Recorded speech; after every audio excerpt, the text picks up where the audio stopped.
उपस्थित सम्पूर्ण पत्रकारज्यूहरूलाई हार्दिक स्वागत र अभिवादन टक्राउन चाहन्छु। म Sahil Ansari, very rockers sports क्लबको सचिव र यहाँहरूलाई म पुनः हार्दिक स्वागत पनि गर्न चाहन्छु।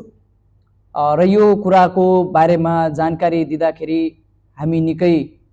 खुसी पनि छौँ र विशेष गरी भेरी रकर्स स्पोर्ट्स क्लबले निरन्तर 3 वर्षदेखि खेलकुद क्षेत्रमा विधिवत रूपमा आफ्ना विभिन्न किसिमका प्रतियोगिताहरू सञ्चालन गर्दै आएको छ र यो वर्ष पनि आफ्नो नयाँ जोश, उमङ्ग र नयाँ व्यवस्थापनका साथमा यो वर्षको रात्रिकालीन क्रिकेट प्रतियोगिता सुरु गर्न लागेको छ। प्रथम संस्करण Max tiger T10 night cricket tournament सुरु गरियो। दोस्रो वर्ष Raja Khan Nepalgunj T10 night cricket tournament S Bheri rockers sports क्लबले सम्पन्न गरेको छ भने यसको तेस्रो संस्करणको रूपमा राजा खान नेपालगञ्ज T12 नामक टाइटल रहेको यो प्रतियोगिता भोलि अर्थात् 2081 साल चैत्र 24 गतेबाट बेलुका 8 बजे नेपालगञ्ज उपमहानगरपालिका वडा नम्बर 18 स्थित रहेको विशाल चोक मैदानमा यो खेल भव्य र सभ्यताका साथमा समुद्घाटन हुने जानकारी गराउन चाहन्छु। र यहाँहरूलाई थाहा छ, नेपालगञ्ज भनेको एउटा खेलकुद क्षेत्रको एउटा उर्वर भूमि हो र नेपालगञ्जले थुप्रै खेलाडीहरू उत्पादन गरेको यहाँहरूलाई सर्वविदितै छ। खेलकुद क्षेत्रले नेपालगञ्जको हाइट बढाएको छ, चाहे त्यो विभिन्न किसिमका खेल होस्, चाहे त्यो क्रिकेट होस्, भलिबल होस्, फुटबल होस् र जति पनि खेलकुदहरू छ त्यो खेलकुदले नेपालगञ्जलाई पनि चिनाउने गरेको छ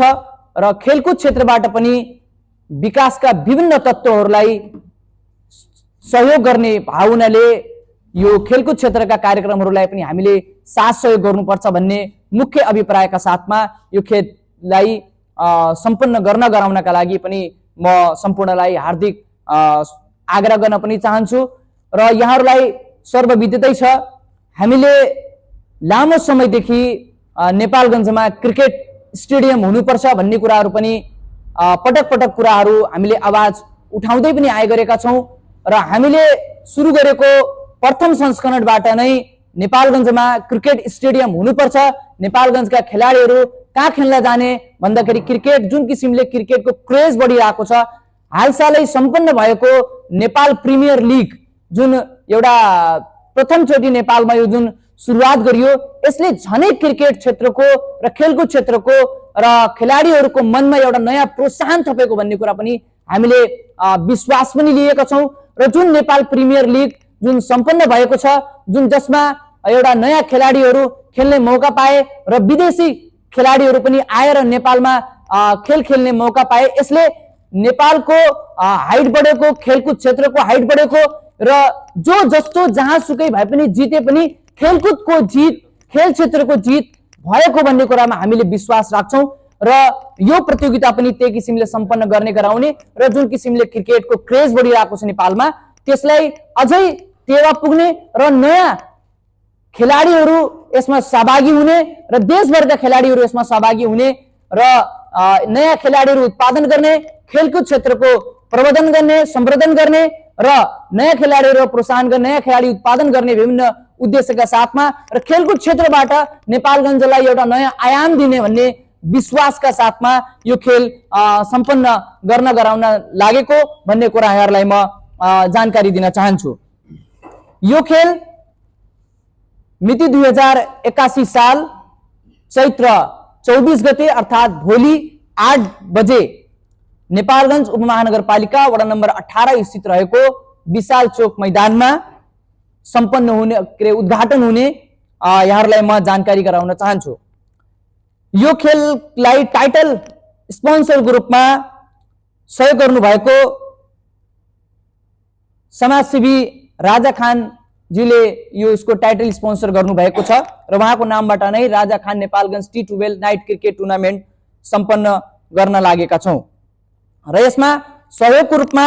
नेपालगञ्ज उपमहानगरपालिका नगर कार्यपालिकाको कार्यालय रहेको छ भने हामीसँग एजुकेशनल पार्टनर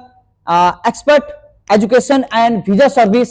रहेको छ। त्यसैगरी Sagarmatha English boarding secondary school हामीसँग रहेको छ। त्यसैगरी नेपालगञ्ज उपमहानगरपालिका वडा नम्बर 1 वडा नम्बर 8 र वडा नम्बर 18 हामीसँग रहेको कुरा जानकारी गराउन चाहन्छु। हामीसँग स्पोर्ट्स ग्यालेक्सी हामीसँग पार्टनर्सको रूपमा रहेको छ। त्यसैगरी हामीसँग सपोर्टरको रूपमा रोयल होम डेकोरेट, त्यसैगरी जनता ग्यारेज रहेको छ। त्यसैगरी जोया पार्टी प्यालेस हामीलाई सहयोग गरेको छ। त्यसैगरी हिमालय साइकल हामीलाई म्यान अफ द सिरिजको स्पोन्सर गरिरहेको छ, जो हाम्रो सर्वोत्कृष्ट यो फाइनलको दिनसम्म र उद्घाटनदेखि फाइनलसम्म जुन खेलाडीले सर्वोत्कृष्ट खेलाडी रूपमा घोषित हुन्छ उसलाई हिमालय साइकल हाउसको तर्फबाट म्यान अफ द सिरिज भनेर एउटा साइकल उपहार रहेको यहाँहरूलाई जानकारी गराउन चाहन्छु। त्यसैगरी जोया पार्टी प्यालेस, त्यसैगरी नेपाल स्टिल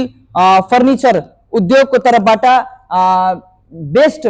ब्याट्सम्यानलाई एउटा दराज रहेको कुरा यहाँहरूलाई जानकारी गराउन चाहन्छु। त्यसैगरी सगरमाथा फर्निचर उद्योग रहेको छ। त्यसैगरी नेपाल स्टिल फर्निचर उद्योग छ हामीसँग।